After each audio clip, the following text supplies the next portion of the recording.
ভাই আপনার নামটা কি? আমার নাম মফিজ। আচ্ছা, মফিজ ভাই আমাকে শিখাবে কিভাবে অরিজিনাল মুক্তা চিনতে হয়। ব্যাকসাইডটা কোন?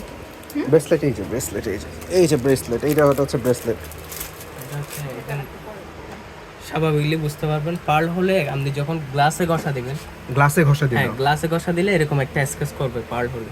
পার্ল হইলে এরকম স্ক্র্যাচ করবে। হ্যাঁ, এখানে একটা হচ্ছে দাগ পড়ছে, দাগ করবে, এটা আপনি দাগ মুছে পড়ছে। দিলে শেষ। মুছে মনে দিলে করেন শেষ। এখান থেকে কোনো দাগ উঠবে না, কালার উঠবে না। আপনি চাকু দিয়ে ঘষলেও পারলে কোনো ডিফারেন্স কালার উঠবে না।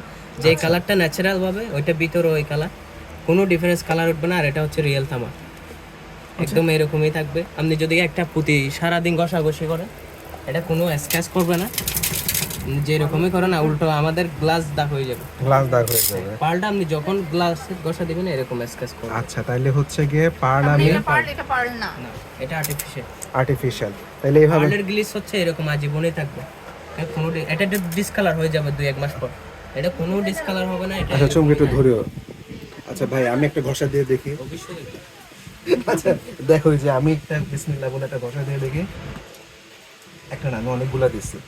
আমার উপরে গিয়া দেখো আগে হাতে দিয়ে কিছু মুছে হইছে দেন, নাকি? একদম না, এই যে হাত দিয়ে মুছা আচ্ছা। দিচ্ছি। না, কিছু হয় নাই। অ্যাকচুয়ালি হচ্ছে যে আসলে তেমন কোনো কাহিনী হয় নাই, মানে কি দেখতে পারবো? হ্যাঁ হ্যাঁ, জি জি। হ্যাঁ হ্যাঁ দেখো। প্লিজ প্লিজ, আমি খুব কনফিউজ ছিলাম। আর কি যেন বললেন আপনি? আগুনে পোড়ায় দেখাবেন বলছেন।